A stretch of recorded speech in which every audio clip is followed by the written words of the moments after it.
We are at Roppongi Hills or somewhere around that. This area was quite beautiful, so I wanted to record here. And today's topic is going to be about when not to follow through. And it's going to be about the recent YouTube challenge we've done, as well as the Zero Entertainment Challenge. Let's go ahead and start off with talking about the YouTube challenge, since we've kind of been talking about that a lot.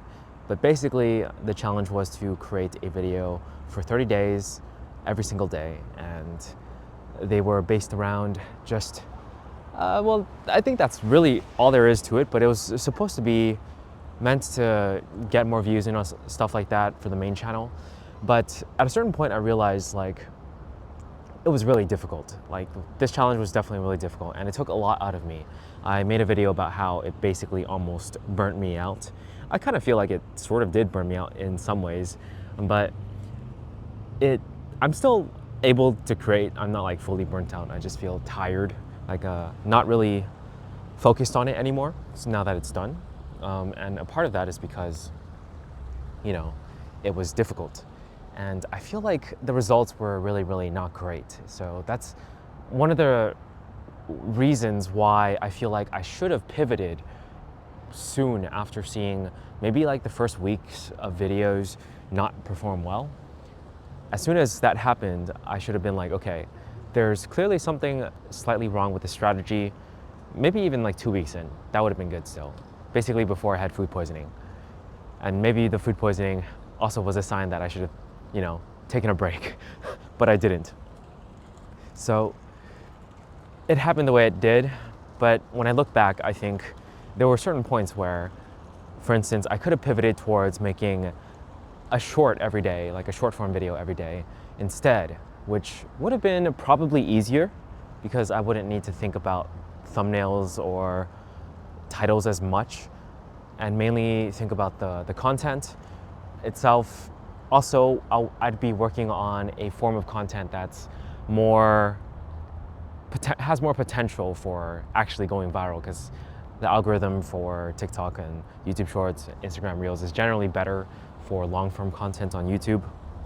So that's what I really should have done, but I didn't. And I knew it too. I talked about it while I was in the middle of the challenge, but I wanted to follow through with the original challenge. But thinking back on it, I really should have pivoted and following through.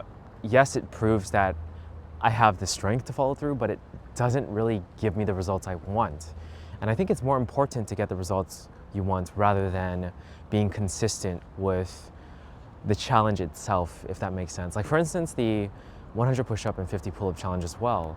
That one, I was consistent. I did it 30 days straight, every single day of doing those reps, but it caused me to not want to do it anymore afterwards. And now I'm basically like at square one since I did it maybe like 6 months ago. I'm no longer capable of achieving the same level of push-ups and pull-ups because I just stopped. It would have been better if I revamped the routine to make it more consistent based and doable and sustainable rather than, and also like more towards the goal of staying strong and being like making progress with those skills and strength skills that surround push-ups and pull-ups. That would have been better overall. I think a lot of it is how it's designed in the beginning and then being stubborn about wanting to follow through with that design, even though it doesn't really help you towards the end goal. So we can talk about the Zero Entertainment Challenge now as well. So for the Zero Entertainment one, we have decided to revamp that as well.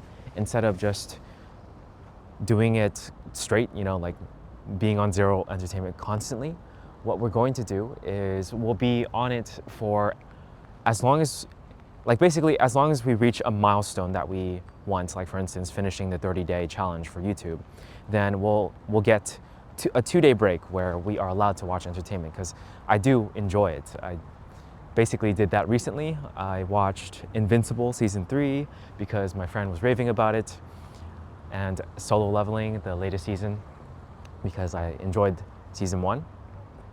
So I really wanted to just, you know, do that. So that's what I did, and it was because I finished the 30-day challenge and I was like, okay, you know, and also managed to get just a little bit more on YouTube as well. So that was cool. And I feel like we're moving towards the goal and we're doing things where we can control what we're doing, which is finishing a challenge or like the next milestone, for instance, will be finishing my audiobook and publishing it on Audible. Once I get that, then I'll get another 2-day break, basically. So as long as I'm making progress in doing the things that are moving towards the goal and also help with just overall like a healthier lifestyle, then I think that's sort of where it's okay not to follow through with the original design of a restriction or a challenge or a goal or anything. It's more like methods and structures and routines, right? You kind of have to change them if they're not working, and it's starting to rain, so this is kind of annoying, but I do have an umbrella. I kind of want to go to that area. I've just been trying to avoid people. Let's see. There aren't too many, so let's see if we can check it out. Just towards the pond area. Man, my left hand gets way too tired doing this sometimes. But this area is really cool. I know I'm going on a tangent, but yeah, like look at those cherry blossoms. It looks so nice. It's not as nice as the first time I saw cherry blossoms in full bloom in Japan, but it still is very, very nice. In my opinion, one of my favorite spots is Kyoto, the Kamogawa River. But these ones are really nice as well. I was actually in 2 spots yesterday. The 2 most famous spots, I guess, in Tokyo, which is Nakameguro, the river area, and Chidori. Those 2 places had really, really nice sakura as well. I enjoyed it very much. Didn't record because I was with friends, so whenever I'm with friends, I kind of just like lose track of time, or I don't really think about recording for some reason. But when I'm alone, I always feel like just talking and expressing my thoughts. And I'm kind of rusty, to be honest. I've been out of it for the past week, just going around, and also like the whole Zero Entertainment thing for sure. I can see why it's really changed me because when I was watching Invincible and Solo Leveling, I was for sure in a fog. I enjoyed it, and I'm glad I got to experience it. They were good watches, but at the same time, like, binge watching is so like bad for your brain, I think. So I'm glad that we've flipped the script on that, where it's basically like me going for, I did like 80 something days straight, I believe, of Zero Entertainment, and then 2 days of a break. So flipping the script and doing that, I mean, it also motivates me more to be like, okay, if I really want to watch something, like for instance, Severance, I believe the next season came out recently. Severance is a really interesting TV show that I really enjoyed the first season of, and I do want to watch the second season. But the reason why I'm like, okay, meet this milestone and then you can watch it, it feels like the structure actually motivates me to try to do the thing faster. And that was supposed to be what making 3,000 on YouTube is for, but it's kind of like an unrealistic goal that's very hard to control.